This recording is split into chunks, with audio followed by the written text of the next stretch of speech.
Thank you, everybody, for joining into the Everyday Dad podcast. My name is Tyler, and today I have my guest online. It is he's Roger Vogel, and he actually has a podcast for veterans. So I will make sure to go check that out in the show notes. And Roger, maybe throughout the episode you can touch on that. It's called Tracer Burnout, correct? Yes, sir. Okay, cool. So yeah, Roger, you're married, 4 kids. Um, Yes. so yeah, I guess for starters, maybe go ahead and just give us a little quick bio, if you will, Yeah, just sure. who you are. Yeah, Of course. So, again, name's Roger. I live in Fayetteville, North Carolina, which is here on the doorstep of what I still call Fort Bragg, now officially called Fort Liberty. So, here in southeastern North Carolina, I was an Army brat. So, I grew up in several places, but this being one of them. So, the Fayetteville, Fort Bragg area. And I spent most of my Army career here as well. So, I recently retired earlier this summer from the Army after a little over 20 years, and we dang, decided we wanted to stick around.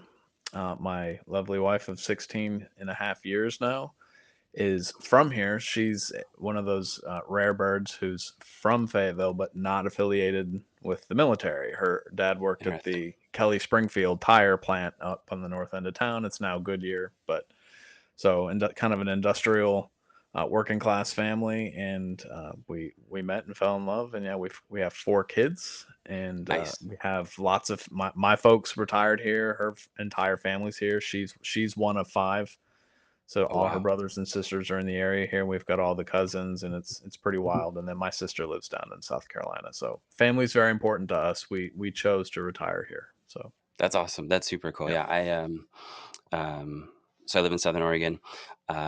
My grew up in Wyoming. Then my parents moved to Southern Oregon, and then so my wife and I came out here to Southern Oregon.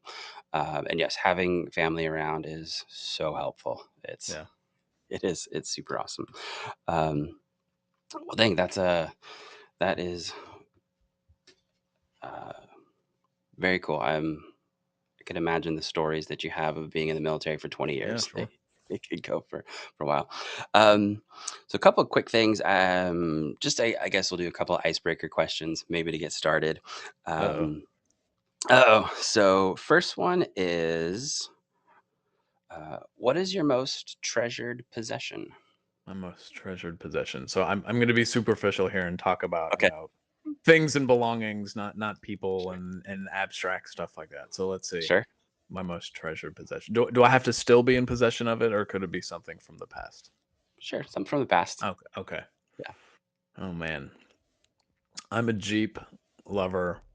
Okay. So the first thing that pops into my mind is my when I was in senior in high school. It was really my dad's Jeep, although I like to falsely claim that it was mine, but it was Nice. mine for Nice. most of my senior year of high school, and then Yeah. a couple years of college until it finally keeled over. I had a 1988 Jeep Cherokee with a straight 6-cylinder Okay. engine. It's the old white with the big black Yakima rack on the top, and we'd go Nice. put the big Mad River canoe on the top of that thing and take it Yeah. out. I That's love that old. awesome. Probably that white Jeep was one of my the favorite things I ever had, and I hated to see it go, but Yeah. unfortunately, these things don't last forever. No, they don't. Um, I had a I made the unfortunate decision of buying a Jeep Liberty. I Um, had one of those too. and yeah, I was happy when I traded it in. What It year was it? I couldn't I would guess '09 maybe, Okay, but I could be off on that. okay. 2 days after I got it, the catalytic converter went out, and I had to take it back to the dealership, and I pitched a fit, and they fixed it for me. Um, yeah, it was, Chrysler's Jeeps, to be specific, and I'm not a bit like grease monkey. This isn't my thing, but I've had enough mhm. Jeeps at this point to know the transmissions on these things are good. The motors, the engines, the suspensions, all that stuff is good. The electrical systems in Jeeps are always garbage. So you just have to, buyer beware.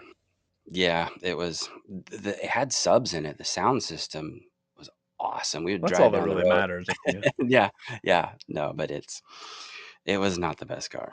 But, so second question, Okay. um, what do you value most in your friends? Friends, man. So I'm a man of a certain age now, and I'm in Yeah. my mid 40s, and so Okay. I've accumulated a large stable of friends over the years. But when it really comes down to my circle now, it's actually very small. So Mm, loyalty okay.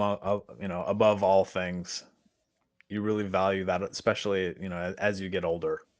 Mhm. Oh, Would that's you a good agree? one. I like that. I think so, yeah. I think loyalty is huge. I know my wife and I have this, like, not a saying or like a we appreciate friends that, we use the phrase that we don't have to be on for, that are just Hmm. kinda easygoing, like, Totally we know can what come that over means. and yeah, there's a pile of dishes in the sink, and it really doesn't matter because they don't care. And and, so yeah, I think that's kinda what goes for us. Putting on the Ritz, yeah. Yeah, no, it's let's keep it low key and easy. No, that's awesome. I appreciate that. Thank you. Sure. So hey, let's get into some stories. Okay. So what I kind of like, I guess the niche of what I'm trying to do with the Everyday Dad podcast is hear stories from dads of how you have handled being a dad. Um, I would like, I'd love to hear success stories of how you did it well. And then maybe challenging stories of maybe you didn't handle it so well, but you learned something, all with the heart of, encouraging dads to, hey, you're not alone in this crazy adventure. Nobody's going to do it perfect. And these are the things that I've learned. And I can only imagine with your military background, that definitely has, what would be a good word? I'm trying to say, like, altered the way you handle kids, but that's not the right way of saying it. Yeah, Kind well, I of mean, well, shaped. it's Yeah. it's a very different perspective, for Mhm. sure, because the circumstances in which you're parenting is often going to be very different from what people are experiencing. Mm, mhm. Um, gotcha. Yeah, so if you have some stories that you wanna hit Yeah, us with, sure. I'd love to hear it. Yeah. So maybe from the beginning. So Yeah. my wife and I, when we we wanted to have kids from the beginning, so that was I highly encourage for younger people, or maybe not younger people, but those who are still courting and seeking a life mate, right? Make sure you discuss these really important values up front. I've had several very dear friends of mine, guy friends, who kind of told their wives that they were okay with having kids because they figured that's what they wanted to hear, and then at once they got married, surprise, I'm not really that interested in having kids. Didn't really end very well for the marriage. So Ouch, dang. so we Yeah. discussed from the outset we wanted to have kids, and we Yeah. decided somewhere between 3 and 5. My wife came Okay. from a big family. I just had one sibling, one older Gotcha. sister. Like I said earlier, my wife was one of 5. So Mhm. so we got married the week I got home from Iraq. So my second combat deployment, I was here in the 82nd Airborne Division here, at Fort Bragg. Mhm. I came home on, we called it R&R, which is Okay. rest and recuperation leave, which was a nice thing Uncle Sam did for the Mhm. people that were deployed. And I came home, Yeah. bought a ring, put it on her Mhm. finger, went back to Iraq for a few months, came home. Just as a kind of an aside here, in Fayetteville, North Carolina, Cumberland County, the Justice of the Peace Mhm. is not located in a courthouse. They are at the detention facility here. So we got married the week I got home in a jail. That's a true Jail. story. That's Yep. awesome. So maybe there's some kind of deeper meaning or metaphor buried within. Maybe, Um, yeah. so we did have a big, beautiful wedding several months later with all our friends and family in a big church and did all the right stuff. So, Nice, nice. but we didn't want to spend another moment without each other. So, Yeah, good. so we got married, and about 2.5 years later, we had our first child. So I was in some pretty rigorous Army training here, very prolonged training pipeline here in Fort Bragg area. We call it the Q course, the qualification course, Okay. and it was a planned pregnancy. It's exactly what we wanted, and we found out we were having a baby girl, and we had her, and she was born in February, and about a month after she was born, she had really, really, really bad RSV slash bronchiolitis, Oh, like a respiratory infection. There's a oh couple gosh. things going on, and Wow. just as new parents, a couple month old here, it's winter, and we're in the big Womack, which is the big Army hospital here at Fort Bragg. She's up in the intensive care unit there for the kids for the Dang. for the littles, and they were trying to stick her so they can give her some fluids because she was very dehydrated, Mm. and they couldn't get to a vein because she was so dehydrated and she was so little. Oh, And I just, you know, I, it's a moment that I never forgot, that mom made me make the decision because she was pretty upset about it. But they ended up asking for permission if they could run an IV, but it was basically in her forehead up here. You have to imagine this is a oh very gosh. small child. Her Yeah. head you could fit, and that was one of the Wow. first like real um, kind of tough decisions Yeah. that I had to make as a parent. And I don't want to oversell it, because Mm, there are a lot of parents that have to make very, very, very life or death situations for their kid. mhm. That's much more serious than what we did. But yeah, making the call, Certainly. like, yeah, yeah, doc, you can stick a needle in her head. Yeah, That was that's probably rough. the first one. So Wow. once they established the line and were able to give her all the respiratory treatments she needed, a couple days later, she recovered pretty quickly, and we were eventually able to go home. So that was kind of our first Good. reality check as new Yeah. parents, right? So Gosh. kid Yeah. number one. Yeah. Wow. So did that about 6 or 7 months later. It's time for my next deployment. So Mm, I'm in a special operations unit, which is different than I had been before when I'd been in a big, 82nd, right? So a big brigade's mhm. going overseas, so you've got thousands of people that are all Yeah. piling onto trains and getting all their stuff going and flying over. This was much different than that. It was me and a couple other guys who were going to a small country that most people had never heard of, Okay. and we were going to be gone for a little bit less time than one of those really big deployments. Gotcha. But again, this is going to be the first time that I've left my wife since we've been married. I mean, Yeah. we were engaged for one of my deployments, or at least part of it. Okay. And this time we've got a less than 1 year old in the house. Oh gosh. Yeah. So emotionally preparing ourselves for being separated for a little less than a year under those circumstances. And thank God Yeah. we live in a time where there's so much technology that we can communicate with each other, right? Yeah, for So reals. I still, this was in 2011, 2011. So still, internet's definitely a thing. Yeah. I had one of those. Do you remember? It used to be called, I think it was the Magic Jack, which was like a USB thing that you could plug into your computer, and then I don't understand how all the technology works. There's Mhm. probably some geeks that are yelling at their screens right now, but you plug Yeah. this USB into your laptop computer, and you're able to Yeah. talk as if you were on the phone. So it was not a video component, Okay. I think but you were assigned like a phone number, and it was gotcha. anyway. So I was able to make phone Yeah. calls pretty frequently. Nice.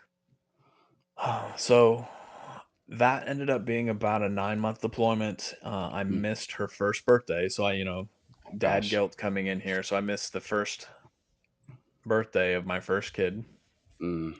in addition to, of course, my wife's birthday. Yeah. And then we decide that we're gonna come home right around the time that's gonna be on my anniversary. And I was, so this is the army, right? So it looks like we're gonna get lucky and be I'm gonna make it home on my anniversary. Okay. So it's like, yes. And Mhm. then we get to the last place that we're going to be at before we make the final flight home, and then the command decides, hey, we're going to stick around for another day or so to do a bunch of silly nonsense that doesn't Oh my matter a hill of gosh. beans to anybody, but go lift some weights and kill some time, and you'll be all right. And so Oh, I end up missing that anniversary too. So it's oh, it's that kind of that sucks. expectation management, right? Yeah. So, but we get home, we're reunited, and it's me and my two girls, right? And Mhm.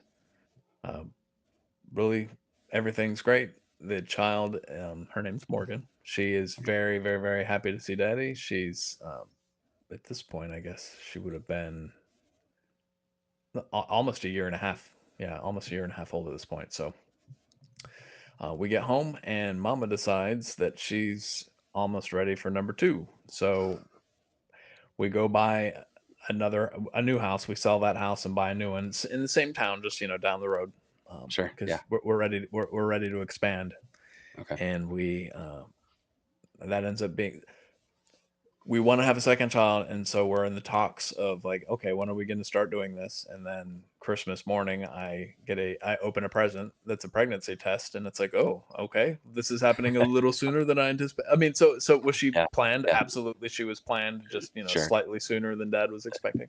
Yep. Yep. Um, so that's our second, and another Nice. baby girl. Yeah. So she is born. She was a September birthday, which another parenting thing. She's born on September 4th, which is for anybody who knows with elementary school age kids. If you were born on the left or the right of September 1st, is going to have a really in as far as their cohort, right, that they come up with. Mhm. So she's Yeah. just on the right side of that. So she's the oldest kid in her class for the rest of Oh her gosh. life. Oh wow. Okay. Yeah. That works. Which works out because Yeah. Yeah. she's petite, so it kind of Okay. works anyway. It kind of works in her favor. Okay. So we have our second kid, and I will say, user experiences vary, right? But Hmm. my experience as being a soldier, and again, I told you I was in a kind of a small special operations unit. Hmm. My command and my leadership and so many of my peers were always so supportive of families. That's So do you work long hours and have to do stuff that's not so much fun every now and then that takes away from family time and all that?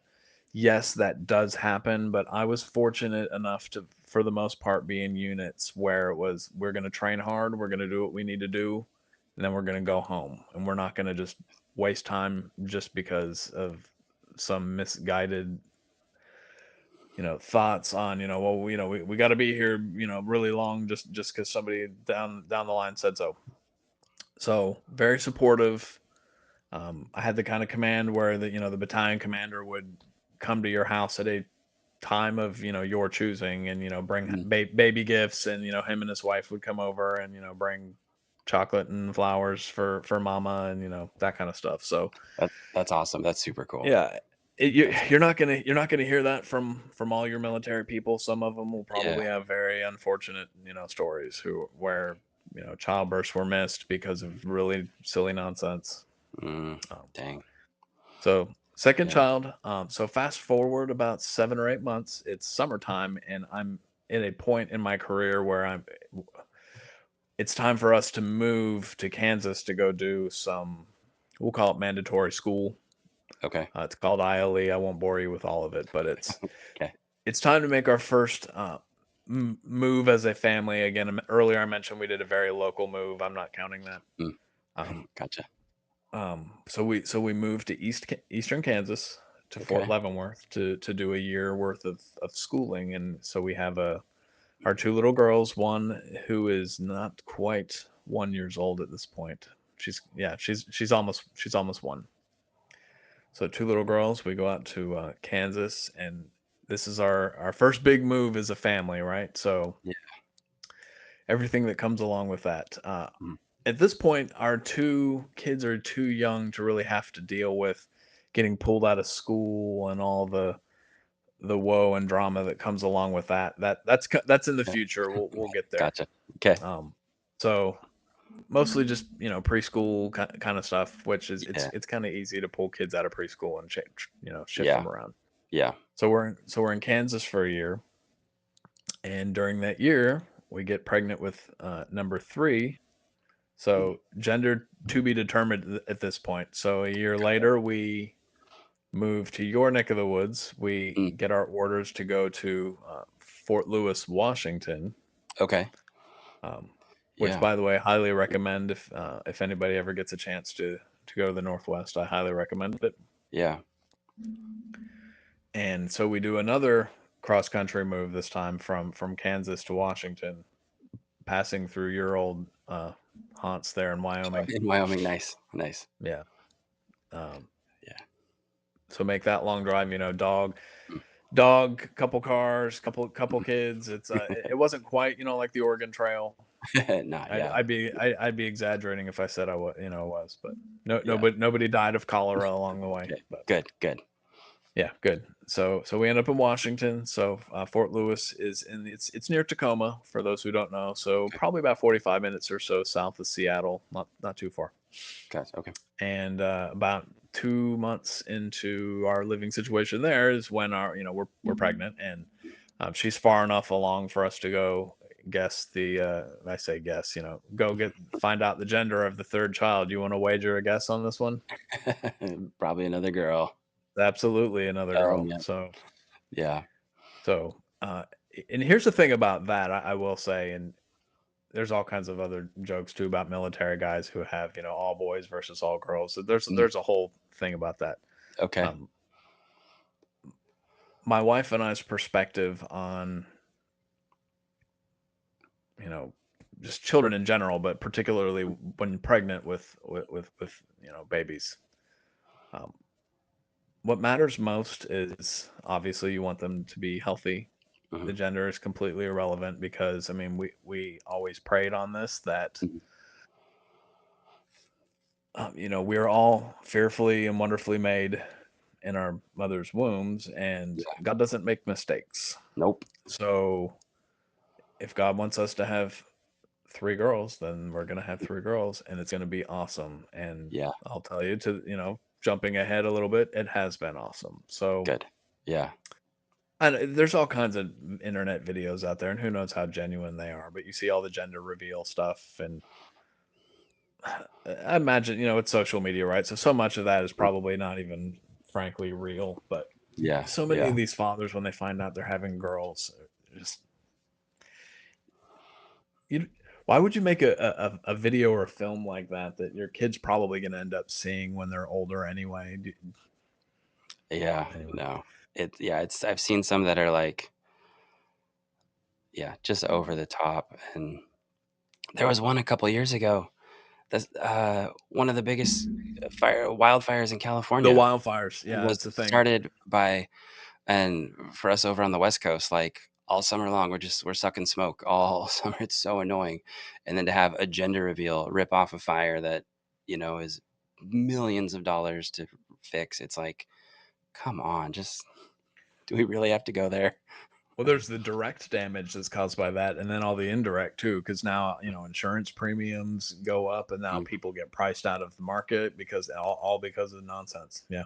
yep, yep, yeah, but, So uh, pregnant with baby oh, number three, yeah, another little dang, girl. So okay, so far we have Morgan. I didn't name my second child. Her name mm, is Annalise, or just okay, Anna for short. And then yeah, now we have Miss Jocelyn, or Joss. okay, Joss, okay, So Miss Jocelyn is our we call her our hippie baby because she was born okay, in Olympia, Washington, unlike the other two who were born in army hospitals in North Carolina. So gotcha, right on, that's she's funny. groovy. She's got curly hair Nice, and she's groovy. nice, that's awesome. Um, so we have our third little girl, and again, just fast forward a little bit so we can move this thing along. Mm, We The army decides that the unit that I'm in command of out there at Washington, mm, the unit's gonna go away. It's there's some cutbacks and we're moving stuff around, and so we end up closing the unit down, and all the leaders from the unit that I was in basically all got sent to Korea because it was a gotcha, hey, Korea's the new hotness. This is 2016. okay, So just kind of putting you in that space. This is kind of the lead up to the 2016 elections when this is all happening and things okay, are heating up. The big Obama's big pivot to Asia, if you remember all that. So we're okay, yeah, well, some of it was talk and some of it was real. But anyway, a okay, lot of the guys from my unit just got sent to Korea because that was the hotness. So dang, that was a choice. It was we can send you for 1 year without your family, or we could send you for 2 years with your family. However, you're going to be up in the northern area that's going to be near the DMZ. So even your okay, family's going to be there, but they're actually not. They're going to have to go live. all the way down in the Seoul area. And if you're Oh, lucky, you'll see them on weekends. uh, And so we were faced with that choice, which was, yeah. we can either just do a turn and burn for a year, or Mhm, we can do 2 years of this kind of weird back and forth. Then so we chose the former option. mm, yeah, So I moved them back here to the Fayetteville, North Carolina area to live near family, and gotcha. then I hopped on a plane and went to Korea for a year, and that's a Dang. whole other time. So Trump wins the election. Yeah. The South Korean president gets impeached and is removed from office. So there's all kinds of geopolitical stuff going on. This is Yeah. also when the Little Rocket Man, me and my big button, all that was going on. Yeah. So it was Oh kind of a gosh. high stress time. I'm not gonna lie, but Yeah. um, but when I came home on leave during near the halfway point on that, and uh, I won't get too much into the details. But when I came home on leave, my wife had been off the pill, and Mm, so she ended up getting pregnant, and this would have been our first and only unplanned pregnancy. yeah, okay. So I didn't know this until much later, but so come home for a week or so, get back on a plane, fly back to Korea. A couple months later, I get the middle of the night phone call when she says I'm pregnant, and I got to finally experience what so many men get, and that's the phone call. Oh god, dang, so dang, okay. um so we're both completely shocked by this, and we're like, okay, well, this is how it's got to be. It's God's plan, and we were due for one of these, right? Yeah, yeah. I can hear my other three little girls squealing in the background because they're all more or less, my two older ones are mostly aware of what's going on. My third one's just going along for the ride because Nice. she's really still mostly a baby at this point, but Okay. Um, so a couple months go by, and I get that phone call, and she and I say, "Well, I'm not going to be home for another few more months." I don't quite remember the exact timeline on this, Yeah, but for baby number four, I'll be home for the birth. It'll be a little bit close, but we'll be good on that. yeah. And so we start kind of planning like what this is going to look like, and then. Uh, Kind of a long story short, she had kind of a later than usual, but my wife miscarried, which was a Oh, very emotional. yeah, Yeah, yeah, it was a very emotional yeah. Sorry. event for all concerned. But I gotta tell you, man, that hits the mommies the hardest. Yeah, There's no gosh. question, no question. So it was very, as a dad and as a husband, it was very helpless position to be in when your wife is going through one of the roughest times of her entire life, and you're not there to be there for Yeah. her. Oh my gosh, that would I be mean, yeah, how hollow it sounds to talk on the phone about this. I mean, like, yeah. what can you really do? So Mhm. that was a big challenge dealing with that from the other side of the world. Yeah, gosh, I would not wish that on anybody. That would be Yeah. that'd be rough. So she has to deal with that. She Mhm. has her family here, and my family, so they're able to kind of help comfort her through that. And then few months later, I redeploy, come back, and Mhm. then we kind of pick up where we left off. Because Yeah. what else can you do, right? I Yeah. mean, Yeah. you it's kind of a sad way to come home, but Yeah. yeah. So But, but yeah. so we have our three girls, and we've had this tragedy that we're dealing with Mhm. in as healthy a ways as possible, Mhm. and getting back involved with our church family and doing all that, which my wife was always so good about making sure the kids were staying in church and doing all those things while I was gone. Yeah, that's good. But we bring up a subject that we had talked about for years prior to that, and that was adoption. Okay. And she had always, since she was a little girl she had always wanted to adopt. It was always something that God had put on her heart, and we talked about it for a year. I mean, like even when we were newlyweds, it was something that we talked about, and I was open to it. I was always open to it. Yeah. After my deployments in Afghanistan and Iraq, and seeing the some the mayhem and the carnage, and just so much displacement, particularly with the women and children. Yeah. Particularly even with orphans, to be Yeah. precise. Yeah. Um, that was all kind of in the back of my mind and on my heart. And then the deployment I was talking about earlier, where my firstborn was her first birthday.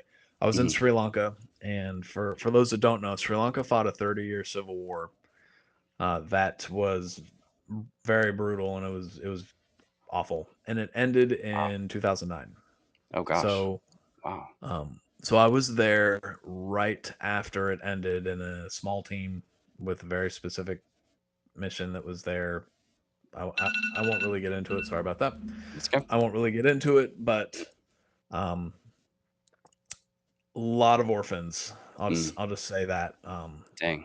And we were going around seeing basically they were camps is what they were, where the losers of the Civil War were being placed in these camps while things were being Wow. rebuilt and whatever. And Wow. you just see these children who had nothing to do with any of this carnage or mayhem, and they're just victims basically. And Mhm. so it was during that time when God really laid it on my heart to do something about this. And so as soon as I get home from Korea, so this is in 2017, that's when so we've got all that kind of history behind it. And then with Yeah. the um, decision, with the not decision, excuse me, with the miscarriage is what I meant to Mm. say. um, Mhm. we decided we're going to go ahead and do this, and we Cool. know. So we pray real hard on it, and we decide this is the thing we're going to do. We know it's going to take a long time, which it does, and we also know there's considerable costs involved, and the answer is always it depends, but we know it's going to be a lot.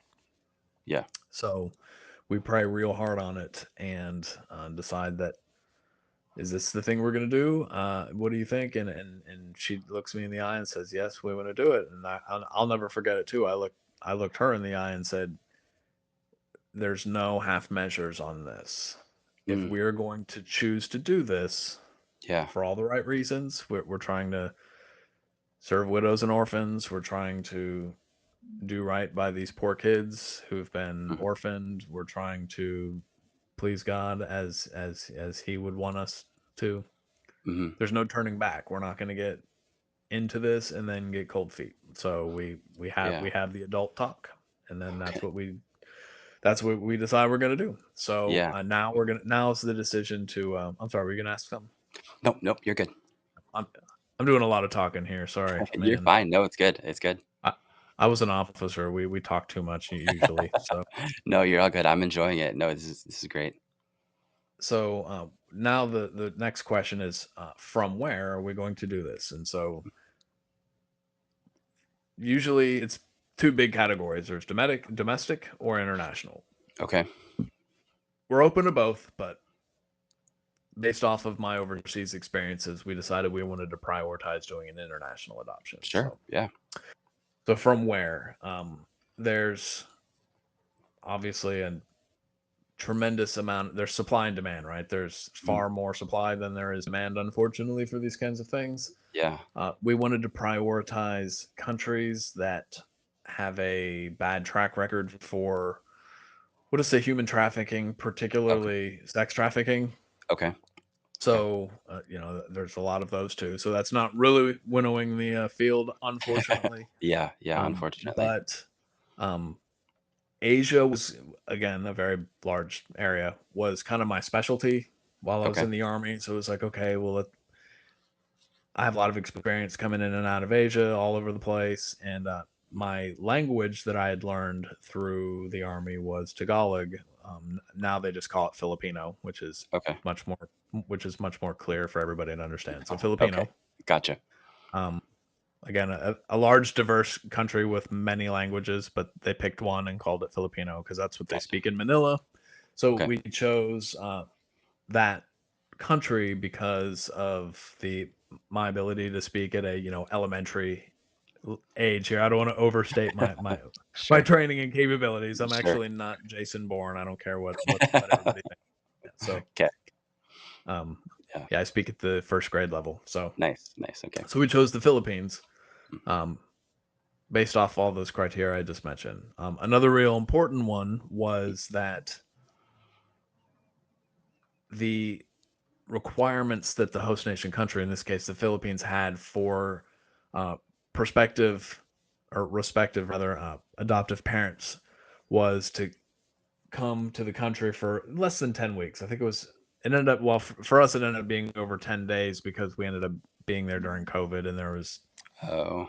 yeah, there was some quarantine and some nonsense. But again, at the time when we Mm. were figuring this out, it was a, hey, just come here for 3 or 4 days, do some paperwork, do some administrative stuff, and then you can fly home and you're scot free. And Gotcha. some of the Okay. other countries were, we actually looked at Sri Lanka first because I was like, well, Okay. I've got experience there, and I know a lot of people, and the process there was, hey, you got to come here, and you basically have to live here for undetermined amount of time, and then if you're lucky, maybe at the end of that they'll approve you, and you can leave with your child. And I was like, I've got a security Yeah. clearance and a job. I can't just like move, and plus and three other kids, right? So like Yeah. Oh we're my not going gosh. to just go live in South Asia for an undetermined amount of time, and maybe a bureaucrat Yeah. somewhere That. won't.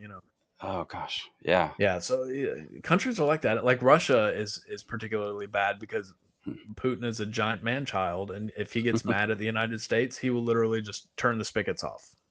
Just be like, you know what, Really? so who suffers, right? These families and Yeah. these children, Yeah. so Oh, that so sucks. we decide Mm. Philippines. So we put our heart and our energy into that. We have to do home studies, and people are probably vaguely familiar with the process. I mean, Mm. if you're doing an international adoption, it generally has to be done through a Hague approved adoption agency. Okay. I won't bore everybody. If you can do a whole podcast on the adoption stuff, which we're Oh not going to go gosh. through now, but Sure. there's a high bar for these things, and there should be, Okay. because Yeah. again, they're protecting children from being trafficked and all that stuff. So Yeah. That makes sense. it's important. Yeah. Um, so we work through a really amazing uh, nonprofit organization called Both Hands, which is it's from the Gospel of Luke. I can't Okay. remember off the top of my head, so please forgive me. But Okay. there's a passage in there that's talking about, with one hand you're helping the widow, and with the other hand you're helping the orphans. Okay. Yeah. And what you end up doing is this: you do a service project in order to Oh. raise money for your adoption. You find an widow and you do a service project to serve them. So it's usually something like house improvement kind of stuff. We're not talking. Yeah, well, I guess it could be as in depth as you want. We're not talking about having like the entire house rebuild. It's not on the level of Habitat for Humanity. It's more like Gotcha. sprucing things up, cleaning things up. If there's damage, getting the debris out of the way and all that stuff. So Yeah. But still, that's so cool. That so that they have you help. And yeah, and it really yeah. really amazing organization. So Both Yeah. Hands, if anybody wants to look them up, they're Yeah. doing the Lord's work literally. So, and Awesome. how it works is people donate to the nonprofit to help your particular service project. Okay. And because it's a 501c3, there's a legality that's involved there. And so what they have to Sure. do is they have to vet all of this stuff, and then once it's all, and then they take that money that's been donated, and then they reimburse you for for specific adoption costs that you've already paid for. So it's, Gotcha. hey, Okay. we had to pay a home study fee that was $1,400, and they say okay, and then they Gotcha. reimburse you for that. That's So cool. it's all totally on the up and up. Yeah. But so we raise money. We are ready to go kind of in the final stages of our adoption. But again, it's the military, and several years have gone by, and it's my time to move again. Oh gosh. So So we move in the summer of 2020, which for those of you who want to remember what was going on in May, June timeframe of 2020. Yeah. The good news is I had the ability to kind of shape where we were moving. So I had no control over whether I was moving or not, but I could at least have a Mm, little bit of control over where I was going to go.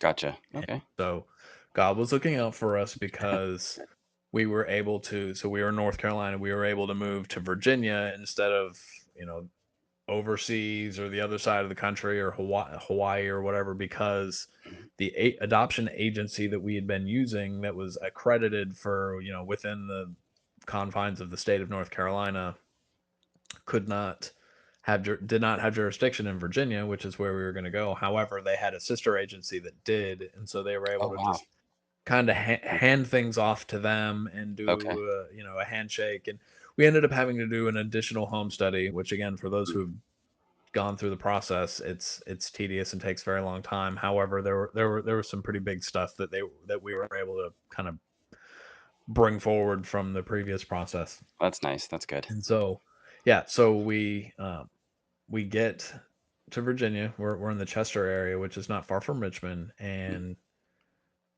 we've basically been put on to this one little boy. Our previous agency said, "Hey, there's a child that was identified and was basically matched with another family, and they were kind of fast tracking him. And then the family had to back out for an undisclosed reason. We huh. don't know. Mhm. So this little boy was he was kind of like getting teed up and ready to go, and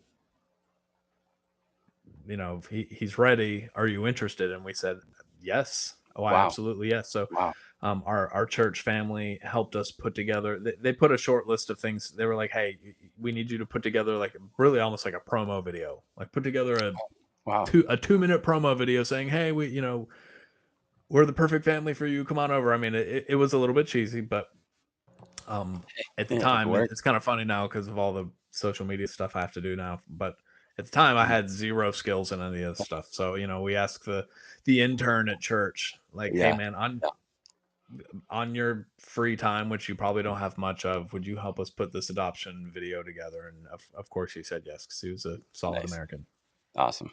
Well, we ended up getting approved Yeah. for the child, and so we have a name, we have a child, we are starting to do Skype calls with them, all Mm. the things, and then COVID hits. Oh So we're gosh. already 2.5 years into a really long process, and then everything Wow. starts slowing down even more. Slowing down. Oh my gosh. And then we move. So I remember that our church family, the pastor called. This was probably the week before we moved to leave for Virginia, and said, "Is there anything we can pray for you?"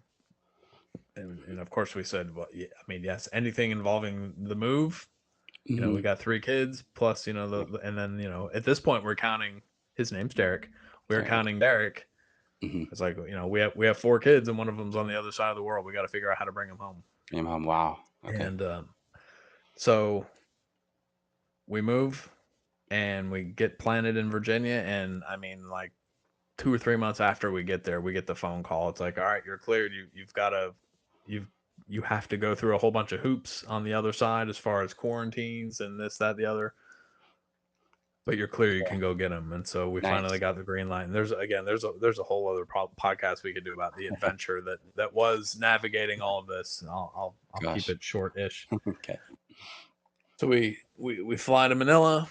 And here's another thing: if your marriage can survive the two of you being in a hotel room for 10 days, Oh having my your gosh. food brought to you, if you Wow. can survive that, you can survive anything. Dang. Yeah.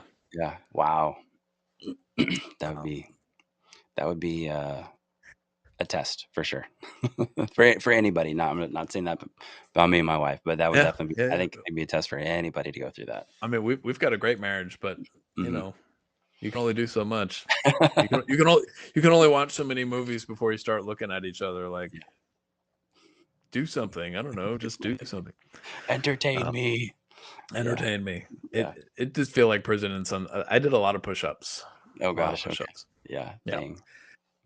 So we get placed with our child, and mom will never forgive me because she and we had the face masks on, and then the big plastic one that covers over Mm, the front because the Philippines went way overboard with this stuff. yeah. So we have all this on, and we're brought down to the quarantine period's over, so we can at least come outside now. And Mhm. we're down there at the entrance to the big hotel, and the van pulls up, and they open the door. And again, we've been Skyping with this little guy for months and months and months at this point, so he at least recognizes us. He's 4, Yeah. Okay. and the van door opens, and he bolts out of that thing and runs right past mom and right into dad's arms. And to this day, she has never forgiven me for this. Oh, man. So, Well, eh, oh, man, parenting, right? that's a big yeah, We yeah. our 3 girls are back in North Carolina staying. They're getting passed around the family, right? You know, they're with my Mhm. mom, then they're with my wife's mom, then they're with aunts and uncles, and then I don't know, probably the guy downtown. Joking. Yeah, no. So we bring him home.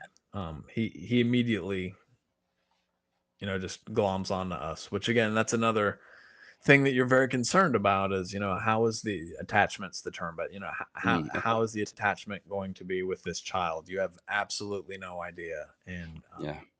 we certainly had our moments of Mhm. little guys, he's got a temper. Mm, And a lot of these children do, just because they weren't necessarily, because they weren't mothered properly during some of their formative years, they don't necessarily have some of the coping skills to deal with things. And gotcha. Okay. otherwise, so I'm Interesting. certainly not an expert on these things, but Yeah. so we bring him home. Yeah. He's being introduced to his siblings for the first time, and so he's the Mm, youngest. yeah. uh, my kids are all close to being 2 years apart, so 2 years, Okay. 2 years, 2 years, and then him and my youngest daughter are 11 months apart. So Oh, wow. again, just enough age to, I'd say, fight like cats and dogs. I don't know if that quite does it justice, because cats and dogs, from what I've seen, actually get along pretty well. It's more like Yeah. cobra and mongoose, I Oh, think, would be a gosh. better, yeah, Wow. or maybe a honey badger and a wolverine or something. Oh, So gosh. Dang. um, so once our family is finally united, this is our new reality. So we have Mhm. 4 kids, Wow. relatively close in age, and then the fourth one barely speaks any. His birth mother was deaf mute, so he Oh, has wow. some level of congenital hearing issues, but we just don't know how bad it is. Okay. So he doesn't really speak Filipino. He doesn't really speak English. He kind of speaks his own something, and really to this Interesting. day, that's still kind of in a lot of ways true. He kind of speaks his Interesting. own little language. Yeah. Um, Wow. so so parenting four kids, all pretty close, and with all those challenges, it's it's been the most rewarding and frustrating, at times, moments of my adult life, to be sure. Yeah. It's it's challenging when you have a lot of, we all have our own issues and baggage that we bring with it into parenthood as adults, right? Mhm. Whether it's stuff we bring from childhood. Um, I definitely have some. I hate talking about it not because it's not important, but sometimes it gets over top. But I definitely, from some of my overseas adventures, and it's a huge challenge to be able to parent properly or to the best of your ability Mhm. with all of that going on, and everybody has their own unique challenges. So Yeah. being being in a place where you're placing your priorities where they belong, which is always supposed to be Mhm. God, spouse, kids, and then community. You can extrapolate out from there, right? So Yeah. um, that can be very hard, particularly when you are struggling with your own issues, right? Which is Mhm. That's the sanctification process. At least it has been for me. Yeah. Um, it's serving others Mm. which in another way is very helpful in taking that focus off of my own self and my own needs, which, Okay. although I do it quite imperfectly, I think that's how Jesus would have wanted it anyway, Yeah. because if we're not putting our emphasis on ourselves, then by definition we're serving others, right? Yeah. Yeah. So Yeah. sometimes I have to tell myself, when it's about the dozen or so times I have to tell my kids to stop fighting, I always have to stop myself and say, you know, this is happening for a reason. And yes, kids can be kind of cloying and obnoxious sometimes about these things, but Yeah. there's probably a reason why it's going on. And most importantly, I can't necessarily control how that situation is going down, but I can control how I react to it. Yeah. No. And I don't always do a great job. Yeah. Um, we'll say 50-50, right? Sure. Yep. No, I I don't know. I totally get that one. It's I've definitely had my share of overreactions, and in hindsight, it's like, yeah, you didn't need to react like that. That's you you were being more childish than the kids were being childish in that moment, and yeah, Well, yeah. exactly. And, you know, the the 5-year-old kind of has a free pass to act like a 5-year-old. Do Hmm. I? The answer is no. The answer is no, but sometimes, darn it, I want to. Yeah. So definitely not perfect in this aspect. I have to go before God. Man, I try to do it every night. If I don't, I will absolutely do it in the morning, or sometimes both, frankly. But it's it's the humility of first being able to go to God and ask for, if this situation warrants it, ask for forgiveness for the poor way in which I handled that situation where the kid was just asking for a snack. Yes, it was the 20th time they asked for a snack, and it was while I was cooking dinner, Mhm, but I didn't really need to raise my voice the way that I did, mhm. because the kid doesn't know all the stuff you've got going on at work, and then maybe you and mom had a fight, and maybe your dad has not been feeling well. The kids don't care about all that. Yeah. I mean, maybe they do, in the sense that they don't want Nana to be sick, but Mhm, it's I didn't need to raise my voice that way, and so going to God and having the humility first to go to Him and ask for forgiveness and ask for wisdom and guidance, and then oftentimes, not every time, oftentimes being able to go to your child, mhm.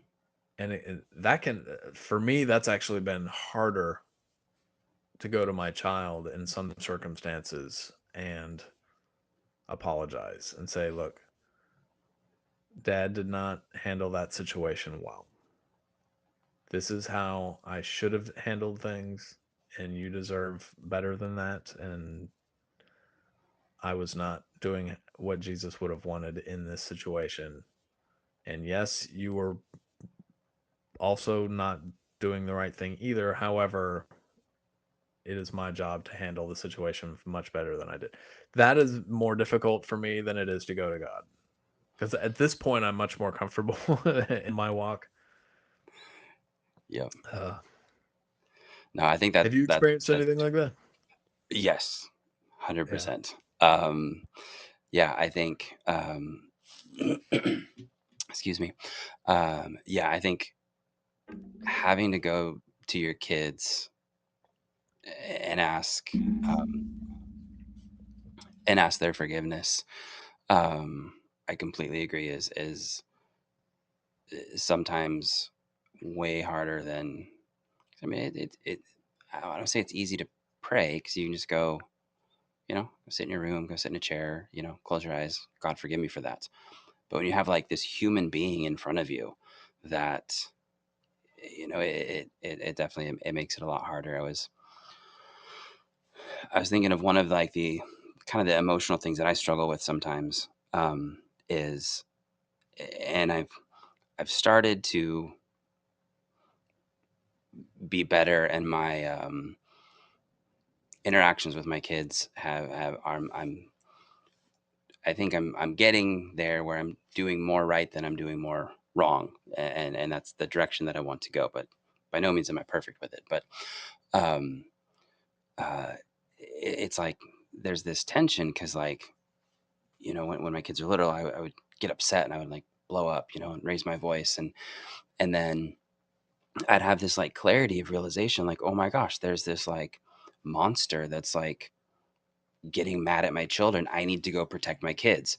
And then the emotional like struggle of like I, I'm that monster, like that's trying to protect him is also the one scaring him. And like, how do you mentally deal with that? And like, how do you like you can't blow up at your kids and then immediately go to them and try to give them a hug because you were just scaring them 2 seconds ago. And it's like, so Yeah. I think that's one of been one of my struggles when I sit back and think about like all right, you need to be the big boy and put on your big boy panties and quit screwing up and, Yeah. like be the adult in the situation. Um, so I don't know. I guess that's how my brain thinks about about things Yeah. Yeah. sometimes. Yeah. But Well, and it's that my teenager hates it when I say this, mm, but if she's acting like a teenager, I'll ask her and say, "Hey, that thing you just said, or those feelings, or the whatever the situation dictates." mhm, And I'll ask her. I'll like ask herself, "Are those fruits of the spirit?" And of course, I'll mhm, get the like, "Oh man, like Dad's totally right in this situation, but I can't. I'm not going to admit it, so I'm going to tap dance my way out of this situation." yep, And then fast forward a couple hours later, I will be in a situation and I will be angry about the fact that I've asked this mess to get cleaned up 5 times and you're over there asking me for screen time and you mhm, and you haven't done your homework and I end up raising my voice at you over this whole thing. That's when you get that conviction moment where you're like, well, was my reaction fruits of the spirit? yep, The answer is no, it is not. yep, So that's that humility piece, right? So mhm, um every family is going to be different, but it's how do you balance. Let me put it this way. mhm, There's a saying, and particularly, I'll say the Army. I imagine the Marine Corps is probably pretty similar too. The yep, saying is familiarity breeds contempt. okay, And what that means is when you're in charge, whether you're a commanding officer or a senior ranking non commissioned officer, because this can be NCOs too, you don't ever want to be too close. And there's different schools of thought on this, but you don't ever want to be too close, like buddy buddy, yeah, with your subordinates because oftentimes that will degrade their opinion of you and your positional power. They may love having a buddy buddy, but then when mhm, you got to put your big boy pants back on and make big boy and girl decisions, mhm, um, when you were just the guy that was in there playing video games with them, it's a lot harder for them to put all the little cubbies back in the cubby holes, right? yeah, So yeah, so back to parenting, how do we want to have godly homes, godly marriages where we are modeling a God and Christ like relationship, mhm, that's why I think, the genders, right? I think the masculine and the feminine, one is not more important than the other. They complement each other. And absolutely, I think Genesis is pretty clear when it's saying that, that the masculine and feminine traits, the positive traits of that are showing a more complete, not totally, but a more complete picture of the nature of God, right? And so we're yeah, we're yeah, attempting to model that for our children, but how do we do that, particularly as fathers, when when it's kind of our role to be the leader of the home in a biblical household? We yeah, are the leaders of the home, and it is our job to teach rules and enforce standards and do all this while simultaneously doing it as lovingly as possible, Mhm. that is a small needle that you got to thread, right? Yep. And so Yeah. we can't Yeah. do it on our own, right? That which is Yep. the point. We keep coming back to this, that Yeah. that's where we, you know, subject ourselves to the will of God, because we can't do this on our own. And so that's where, our friend Uncle Jesus comes in. Mhm. I don't know. Is any of this Yeah. making any sense? No, yeah, it does. No, it's awesome. I appreciate that. Um, so I think I'm just looking at our time. Yeah, sure. Um, I will I think maybe you've kind of touched on it, but I'll ask on this. So, Yeah. do you feel your experience in the military has I think saying like I don't want to say like altered the way that you parent or and I would say I would assume that it affects the way that you parent. Um, but I guess how or maybe like maybe from this perspective of like talking to other military dads, let's say. Like what kind of thoughts or pieces may you have experience with being able to kind of maybe peel back the curtain a little bit um, and say, hey, I don't know, like some advice or just thoughts. Okay. Does that make? I don't feel like I'm articulating that question very well.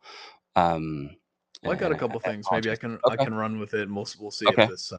scratches the itch here. Yeah. So Yeah. myself, and then my best friend, Hmm. Dan, who Okay. I co-host our show with.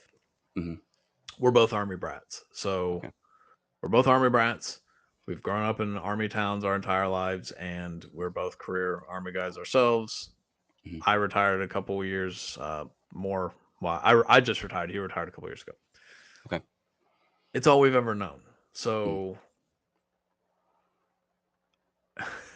it, it's kind of funny. Again, that's another recurring theme we have on our show, is how many military families are multi generational military families, and okay. the recruiting numbers bear this out. I mean, Mm, the majority of people that are entering the military, not all, the majority of them are people who are family members of former military themselves. Doesn't necessarily have to be parents, mhm. but people who've had some level of influence in their life by somebody who's served in the military. Not Yeah. necessarily careers again, but Mhm. so back to the parenting thing. It's all I've ever known. I mean, Mhm. I literally went from birth until a month ago, Yeah. and because I'm retired, I still have an ID card, so I'm still Yeah. not. It's like The Godfather, right? Like, you never really, as soon as you think Yeah. you're out, they bring you back in. Bring back it. Yeah. Dang. Um, I'll say this also about the military, the army particularly. We have what we call the warrior ethos. Mm, So it's just kind of that fighting spirit, right? And yeah. there's a code of ethics, and some morals that are back behind this. And for the most part, what the army values are that we train guys and basic training on, learning all this stuff, it's all kind of a secularized version of biblical morality, and that we already know. But again, because you're not supposed to proselytize in the military, they Yeah. basically take all the good stuff out of Christianity, and then Mm, remove God. So dang. that's another discussion for another day as to Yeah. why we've chosen to do that. But the good most of the good stuff is still there. It's Mhm. leadership is servant leadership, placing others for yourself, um, all those things. All of those values apply to parenthood. Here's another thing, though, that's very difficult with having a Christian walk while you're in the military, and that's kind of the downside to that ethos is a very, very. I'm choosing my words carefully.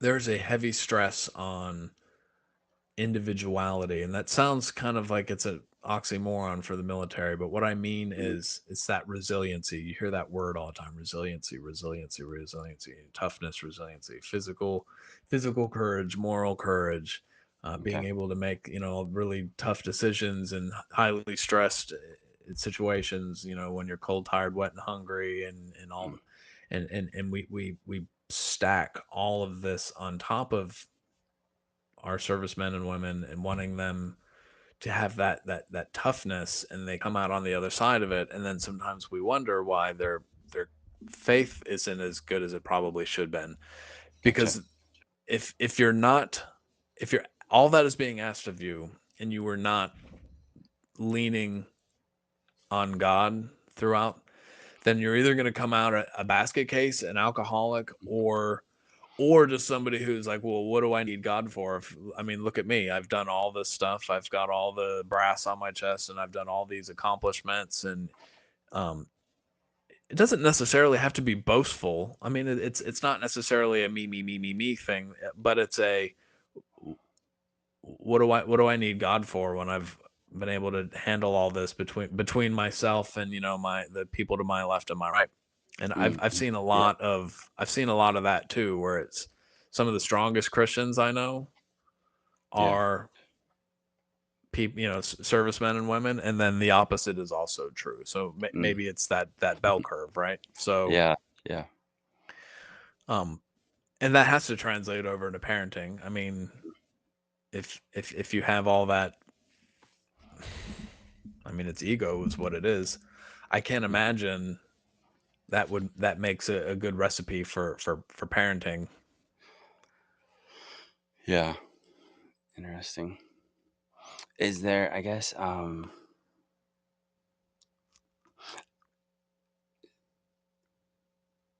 so, and I'll ask this, and I think you answered this. You were, and I'll get the terminology wrong, so please forgive me.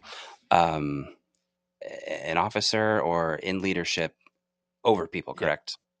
Okay. Yes. Is it ever?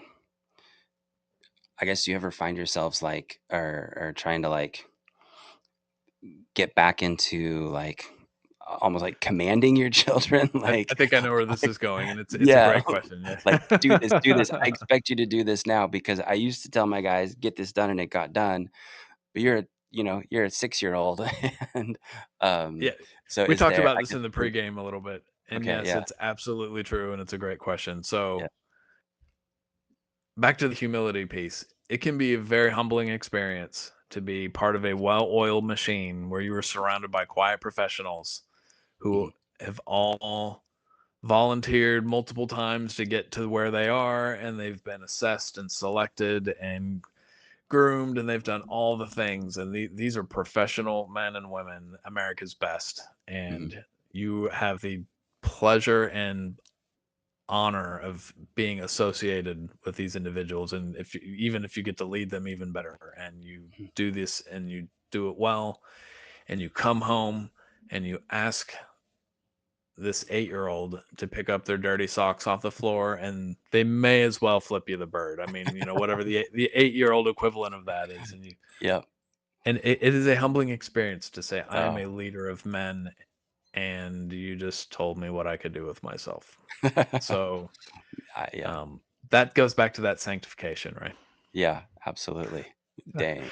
Because it Uh, is a it is a metaphor in a manner of, because again, you stand there and you fold your arms like this. I can't believe this little turd just did that to me. And then you have to really stop, and you have to humble yourself and say, how many times have I done something that I know that I should not have done? And I've come crawling back to God and said, sorry for doing that for the 300th time. yep, And He forgives us every single time.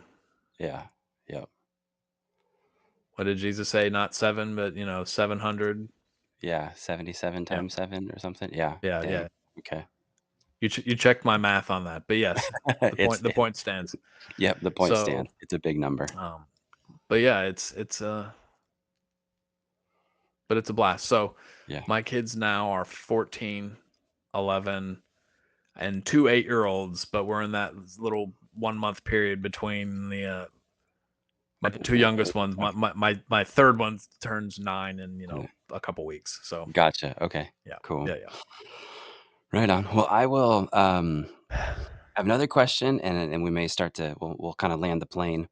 Okay. Um, I'll say, what has been your favorite part of kind of, and this may be like four separate questions, or I'll let you kind of choose how you want to answer. But basically, what's been your favorite part with like this stage of life, or like maybe the last year with your kids being um, 14, 11, 8, and 8. So my son's 14. He's a freshman in high school, and that was a whole realization moment of we have a high schooler now. We're doing this, um, and my daughter's going to be 13 in January. So now both my kids will be, yeah, teenagers. So now I have two teenagers, and The she's look in on middle your school. face of the look on your face of sheer panic. Yes. Yeah. Of realization of, oh my gosh. Um, but yeah, what's kind of been your favorite part? And I'll kind of let you choose how you want to answer, like this stage of life with the kids, or like kind of the last year ish, and then I'll follow up with the inverse of that, of maybe what's been the challenging. Uh, but yeah, that'll be that question. Okay. So, the phase we're in now, I mean, I enjoy having older kids, Mhm. and mom beats me up all this time because she loves s- I never understand how women enjoy the smell of babies. It's kind of weird to me, but Okay. it's at the primal level. You and I will Yep. never understand it. So, Nope. um, Yep. I gotcha. um, I love having older kids who, it sounds kind of silly to put it this way, but who can want to do stuff. Hmm. I want to go canoeing. I want to go camping. I want to, and yes, because I got 3 girls, it is what it is. I want to teach them how to, split logs with a maul, or Yeah. how to cook stuff in a Dutch oven and do all those things. So we don't get to do it as much. There's never enough time, so we don't get to do a lot of that stuff as often as I would Yeah. like to. But I Hmm. love being able to teach them, and I'm a real outdoorsy guy kind of by Hmm. nature, so I love being able to just get them outside, get them away from the screens, get them out doing stuff. And sometimes they'll complain about it at first. That wears off real fast once you can kind of poke through. Um, this is a good age where we're at now, and particularly my 2 youngest. Now is, once they're kinda 8, and I mean, they're kinda running on all cylinders at that point, as far like, their personalities are f developed at this point. I mean, Yep. Yep. because I used to always think, like, when they're like 3 or 4 years old, like, you can kinda start to see the outer limits of what a personality might be, Hmm. but Yeah. we're there now, and so I love really kind of sitting back a little bit and watching and seeing kind of how the personalities start unfolding. Yeah. Yes. Yep. It's the big reveal, right? So Yep. Yep. um so Yeah. so this is a great stage for that. And again, I just retired, so Mhm. I won't say I have more time on my hands. Actually, literally the opposite is true. I have less free time on my hands in my second act here, Yeah. but but I'm not traveling and I'm not gone all the time. I'm able to pick up kids from practice and do all the stuff that I wasn't necessarily able to do in previous years. So it's Mhm. been good for the marriage. Yeah, Kind totally. of course, my wife is, up to her ears, and all 4 of our kids are in a small private school, so they actually all go to Okay. school together, even though Oh, nice. it's a K through 12. Okay. So she's up to her ears and homework, and did you bring home your folder? Did I sign this? Did I do all this? And while juggling all that, helping with homework, and every kid has their own activities. But Yeah. I'm present for that. That's awesome. That's huge. So this is a great phase. Yeah. But you wanted to know about some of the tougher phases, right? Yeah, what's been, and I guess, Yeah, yeah, kind of the opposite of that, what's been kind of the most, yeah. challenging in this kinda stage of life? Oh, in the current stage. Okay, Yeah. so yeah. Um, so the personalities. I'm gonna commit some serious microaggressions here. I use that Okay. term like ironically because I think it's a dumb term. So, Okay. um, they're not microaggressions. They're just we're adults talking here. But Sure. No, yep. having three same gendered kids that close in age, so whether they be boys or girls, in my case, girls, Hmm. it's a it can get aggressive around here sometimes Okay. with the girls. So Yeah. um, sometimes I just have to the old saying, pick and choose your battles, right? Oh yeah. Yep. There are some things that are worth fighting for, and there are some things that are not. And Yeah. I'm absolutely guilty of not picking the right battles sometimes. Hmm. Yep. Again, because as dad, it's my job to make and enforce standards, not Hmm. because I'm a malevolent dictator, but because I'm preparing my kids for life outside these walls. Because their mother inside these walls, her job is to love them and nurture them and really really be that seminal person in their life with their in their moral formation and the building of their humanity, and women are fantastic at that, and my wife in particular. My job is to be a loving father, yes, but to prepare them for what's going to go on out there. Yeah. And so sometimes in the enforcement of standards, sometimes I can be, when I say heavy handed, I just mean, it probably couldn't hurt to let something slide from time to time.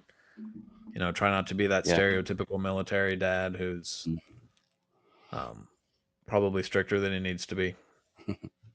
So we kind of talked a little bit earlier about we bring our own baggage to the table sometimes, right? And figuring Yeah. out what we need to leave behind, and Mm-hmm. what probably can come with us.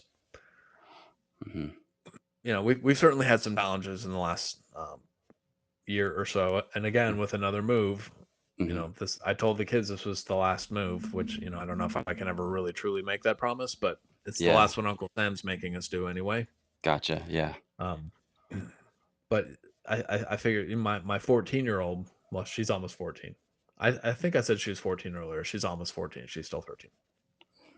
Um, she has, I think she's lived in, I want to say 9 different houses. Oh wow.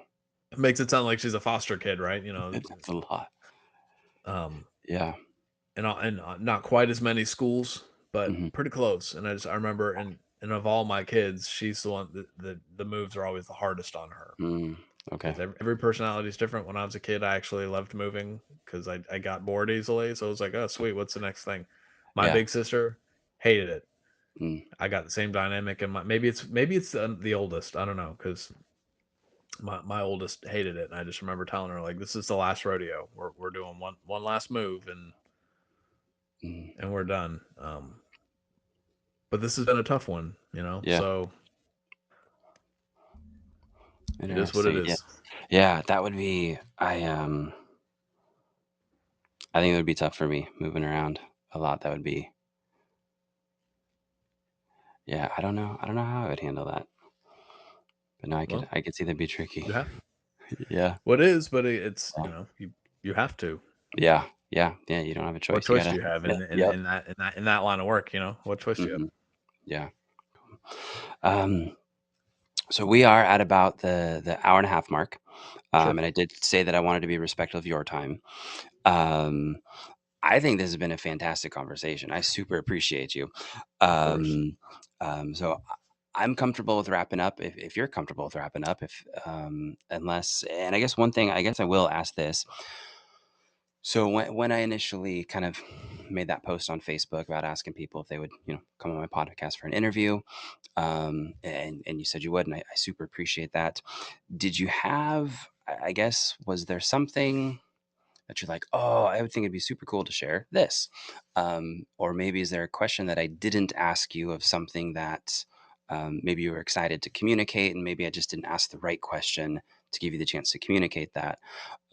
So I guess I'll kind of open it up. Does that make sense? Am I asking that right? I think Or so. So, okay. I mean, so initially, the main Hmm. reason why I volunteered is because I just started a podcast this year again with my best friend, Sweet. so we're Yeah. relatively new. Yeah.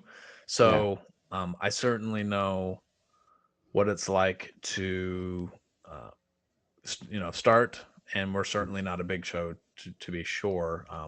But uh, it's kind of that that empathy, which is like, hey, Mhm. I know what it's like to be just starting out, and I think I might have something to contribute. Maybe, Yeah. maybe not, but I would certainly like to support somebody's efforts who's really out there trying to do the right thing. And I I like your stated goal here, and I think Mhm. you'll do well. And I think there's a market for thoughtful conversation, which is why I got into it myself. And Sweet. I appreciate you bringing me on the show, and Yeah. hopefully I didn't talk too much. I'm No, told I you do did that awesome. from time to time. No, it was fantastic. I super appreciate it. It was great. Um, cool. So yeah, So no, I super appreciate that. And yeah, thank you, Roger, for coming on the podcast today. of course. I've super enjoyed this conversation. I think it's very valuable, especially for other military dads out there. I think you have definitely a fantastic story, um, and not just to limit it to military dads, for all dads. But I think it's really cool hearing it from your perspective, and I super appreciate that. So thank you for coming on the Everyday Dad podcast, and that is a wrap for today.